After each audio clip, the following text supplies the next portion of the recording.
Welcome to the show, Jayla Rue. You are a two-time Grammy nominee, two-time Songwriter of the Year, producer, performing artist, and choreographer. Award-winning, you've worked with numerous artists, Aretha Franklin, Lenny Williams, Howard Hewitt, our very own Skyler Jett, Cameo, Shanice Wilson.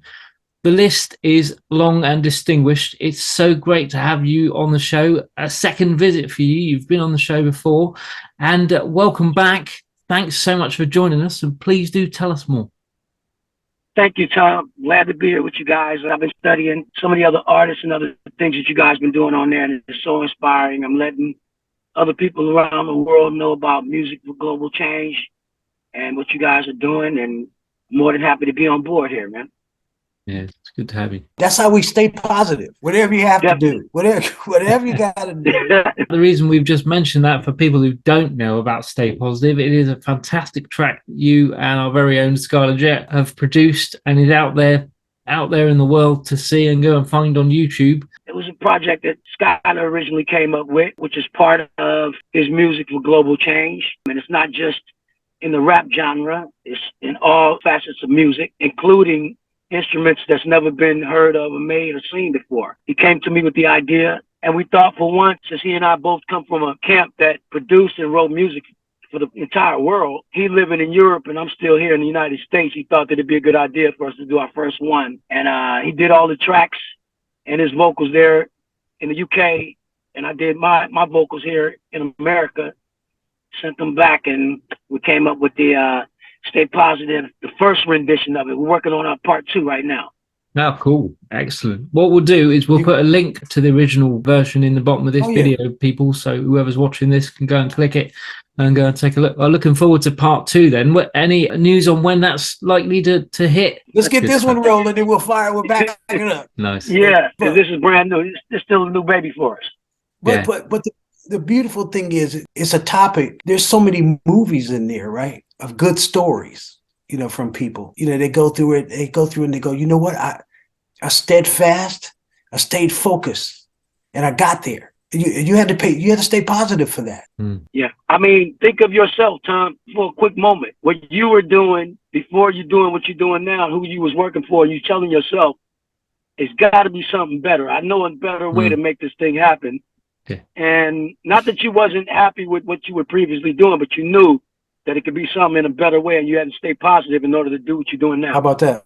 That's it. It can be seen and taken in so many different positive ways. Even just looking and listening to the lyrics inside that track, you kind of say it's not just about kind of stay positive if you're down and out. It's about, making sure that you're on the right path and, keep going, and not just that, you're down here and you need to get to here. You're aspiring and you're getting there already. It's really worth listening to the track and really taking the lyrics on board, I think. Yeah. When Skyler came up with the concept and told me about it, of course, it was his baby. I've been writing and performing with Skyler now well over 20 years, 25 years. So 30. He know me like I know him. That's 30. That's the 80s. Well, it came to my mind that the whole Stay Positive concept, like you said, Tom, is not just about money or just one or two in particular things. It has everything to do with the decisions you're making when times is tough. Yeah.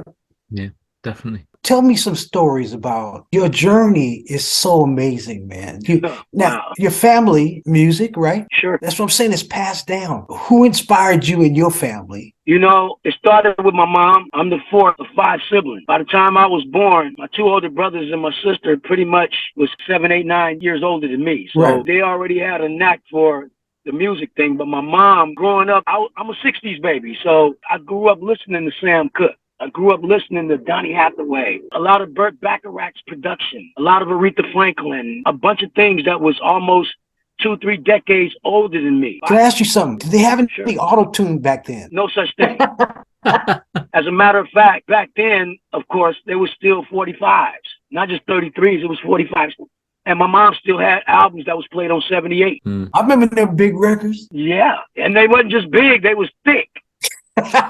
Listening to the music and listening to the melodies of the music, or the voices went across and in between and through the melodies, gave me such a lightning bolt that, you know, growing up, many people on this planet have more than one gift that God gave them. Yeah. And of course, music wasn't my only thing, but it was really my passion. So I would stand in front of the TV and mimic any and everything that I seen at 5 years old. And my mom would be like, yeah. we can't see the TV. You caught the bug. You in the way. And I'm like, Yeah. no, I am the TV. If you want entertainment, you want me. And she's looking at me like, you really don't get this. This is my favorite show. It's my favorite thing going on, and you're all in the way. And it was a normal thing for me every day. So I realized what it was that I wanted to do. I knew nothing about the business. I knew nothing about how it works. All I knew is I know good sound. I know how to make good entertainment and make people go, wow, you know, this is pretty good. And record it. You're an artist, man. Sure, but I didn't know the ins and outs of the terminology of it. Right. I just knew how to do it. Natural. I didn't know the scales and the writing and the harmonies. I just knew it sounded good. Yeah. It's funny. I never told this story. Probably in 1978. 77. I watched the same gentleman that Skyler and I worked for many years, Mr. Norton Michael Walden. I watched him receive a Grammy, and I knew nothing about what a Grammy was, the award show. All I cared about was the people clapping, enjoying the music, and that's what I wanted to do. That's all that mattered. Yeah, that's entertainment. Yeah. So many years later, this same gentleman came to my shows, which I was with a group performing in the early mid '80s. Yeah. And he came to a couple of shows, and he watched us perform, and he told me, if you're really that good, I want to see you in another show with a different audience and see how they respond. And the next night, we did it again to a whole new audience. And before I knew it, he pulled me out the group to do a project with him with a lady named Pia Zadora, who I knew nothing about. And within 3 months or 4 months later of that project, she ended up performing on the Arsenio Hall show, which I thought that I was going to go and watch the show. And they were like, no, you're going to be on the stage in the show performing on television. And the rest was history. I choreographed the whole scene that we did, but I had to teach it to the choreographer, because Narda didn't want me to teach it to Pia. Why, I don't know, but I created the choreography, the showmanship, the words, everything. And she even told me that she felt like I had more people at the television show, Arsenio Hall show, than she did. But it worked out great. We was happy for her. It was a debut for her, and we wanted to do anything we could to make her comfortable. And that's what it was. I sang a duet with her on that record. Ah. And she gave me some tickets to come see her. She was opening for Bob Hope. Wow. And I went to San Jose, and I'm sitting in the front, and Bob Hope, he comes out, he's like 600 years old, you know what I mean? And he comes out. Wow. And he comes out, and he sits on the chair, right? He said, you know, I got a lot of friends now. They're all old or they're dead. Right? You know what I mean? He said, hey, man, yeah. So but his belly's standing there, and he's doing like this. He's trying to get up. And his buddy say, where you rushing off to? I mean, sure. Bob Hope was not well, man. I mean, that's a trip. I did a duet with her. And they had that KD plane. How many kids do you know got their own plane? Well, we flew a couple of places on it. I had the privilege of being on there with Pierre, her daughter, and I'm sorry to hear that. They like me, man. That's cold-blooded. Well, you know, it's funny that you mentioned Bob Hope, because backstage at the Arsenio Hall show, I was blessed to actually be in the green room with Morgan Freeman and Don King. Oh boy, from Mississippi. Yeah. Wow. Yeah, that was a doozy. We was there all for the next 3 hours rehearsing it and setting it up, and yeah, man. What a life, brother! I mean, come on, man. You need to write a book, man. You got to write a book. Well, I don't really talk much about it. It seemed like for some reason when I first got in this business, you know, they were telling me that they were going to get behind me and push my record and do a lot of stuff. But to the blessings of Skyler Jett musical and entertainment world, my big brother, he was the one that told me back then, don't settle for no wooden nickels. Nope. And don't let nobody gas me up. Just basically do what I'm supposed to do and let God do the rest. And for the next 10 years, I was songwriting and producing with Narda. But many years, you know, they were promising me that they were going to get behind me. I even had a song in the motion picture, Robert Townsend and the Five Heartbeats, before the movie came out. But they wanted the song exclusively for the movie. and Narda felt that it should be in the movie and on my album as a debut. So when I come out with my first project, Right. I would have inserts from the motion picture Yeah, in the piggyback. movie. But I also heard through the grapevine that that was their way of keeping me working and not letting me loose on a contract to do my own thing. So they basically brought me in to write and produce and arrange and perform and choreograph for everybody in the industry except myself. That's before the internet. You know, we talking 89 all the way through the 90s, because I first realized what ASCAP was in 89 because I started getting ASCAP checks and I never signed anything. And I'm wondering, who is ASCAP and why am I getting these ASCAP checks? You gotta like that. And I knew, I knew nothing about it. I didn't even know what it meant. And I'm wondering, how did I become a member of ASCAP without signing anything, which I wasn't rocking the boat, but I had to learn more about the craft because I'm in the boat in the middle of the ocean and I ain't got no oar. So I got to figure out what I'm doing because nobody's telling me or teaching me anything. And that's when the hits started to come with Shanice and Tevin Campbell and Howard Hewitt and Kenny G and many of the other artists. You was involved in some really beautiful stuff, man. But at the same time, what I meant by that, by the internet, is like, you can do it for yourself now. You don't have to wait on anybody anymore. All you got to do is go find your own audience and your own fans. Well, I went back home after all those years, and a lot of the people that were in the music entertainment business grew up a little bit since we were gone. Right. And when I returned home, of course, the internet was off the chain, and they was explaining to me same thing you said, but in a street terminology, they were calling it independent. It's splendid. And everything is done independently, and that was the beginning of the end of record companies. I'd love to get into that with you because I got a theory too, right? 9/11 is when everything went kaput. You know, if you can't move the product, right? You got Tower Records, you got Warehouse Records. They can't move the product, right?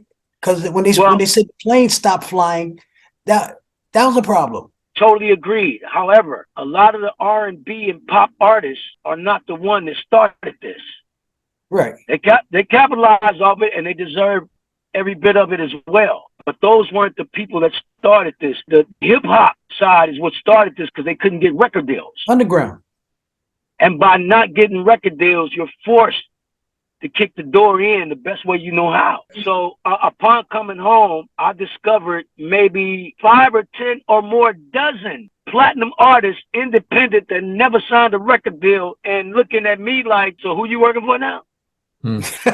Well, they call it independent. Who you writing and producing for now? Because we over here independent and we don't need all that. Yeah. It opened up a whole new thing, but they still wanted me to be involved because, as my brother Skyler taught me, Music for Global Change, we're coming with world, international material. It's not just one city, one state, or north, south, or east. It's all over the world. Or the same instruments. We gonna have, exactly. I want instruments from all over the world.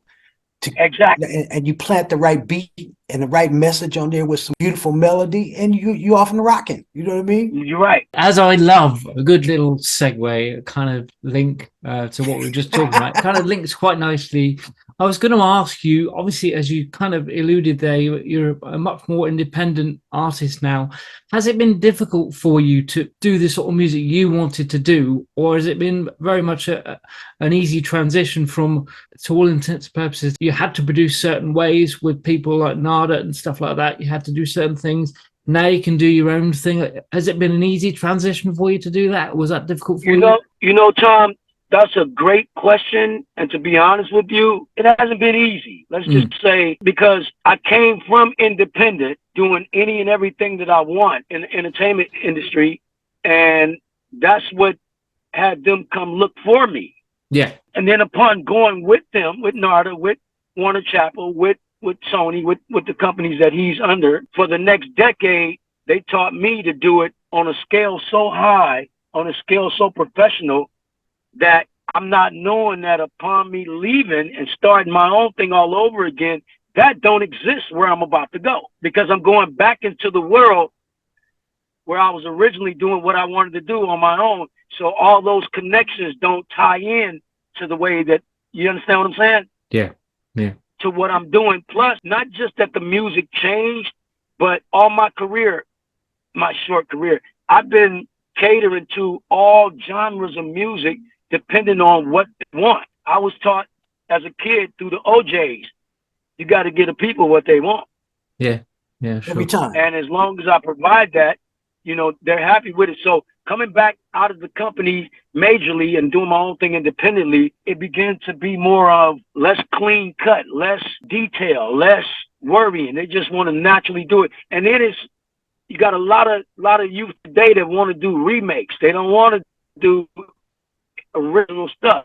They want the stuff that we grew up listening to. And it's like, I don't mind doing it, but as a producer and a writer, for me, it kind of feels like I'm stagnated because you want to move forward and they want you stuff you're stuck on the treadmill. Yeah. But they still willing to scream and jump and dance and pay for it. But you're telling yourself, this song that you're doing or that I'm doing with you, over 10, 20 different people did it over the past 40 years. Yeah. Well, here's the thing. It's 12 notes. It doesn't matter what kind of instrument you're playing, keyboards, whatever, it comes down to those 12 notes, right? The cool thing about it is when you do put instruments that kids from one side of the world have never seen. I want the whole thing to open up. I've been to a lot of countries. Every one of them had music. And you know what? When I was in the street and somebody come up to me, what do you do, right? I said, I put my hand over my heart, man. I play music. Do you know every time they would take me to either one of their friends or their cousins or somebody, and they played music, and they spoke English, right? Let me tell you something. I Love Your Smile album back in 91. The record went platinum. The album went gold. I Love Your Smile. On that album, I have 14 songs that she accepted from me. And as a kid, I knew nothing about the business. So Narda waited until everybody left the studio until 11, 12 that night to come to me and tell me when everyone was gone that I was too young to have that many songs on the album. This is how the game goes. I did the song back in 91, and almost 25, 30 years later, Chris Brown decided to redo the song and went triple platinum. So that's what they want. They really want. For sure. They want yesteryear. So regardless of what I want to give them, you got to give the people what they want. You wouldn't have a show if the people wasn't hearing what they want to hear. Of course. Well, Jay, I love you. I love you, man. I love you guys. Stay positive. It's coming up right around the corner. And part 2 before the end of the summer. Look for it. Skyler Jett, Jay LaRue. I love you, brother. Namaste. Love man. you guys. Love you guys. Take care, Jayla. Take care, brother. Music can save the world. Music can save the world. If we all get together, music can save the world. Yeah. Music can save the world. Music can save the world. If we all come together, music can save the world. There's an urgency facing our humanity. Thank you so much for watching. To stay up to date, please click subscribe and hit the bell. You can also join our group on Facebook and find us on LinkedIn and Instagram.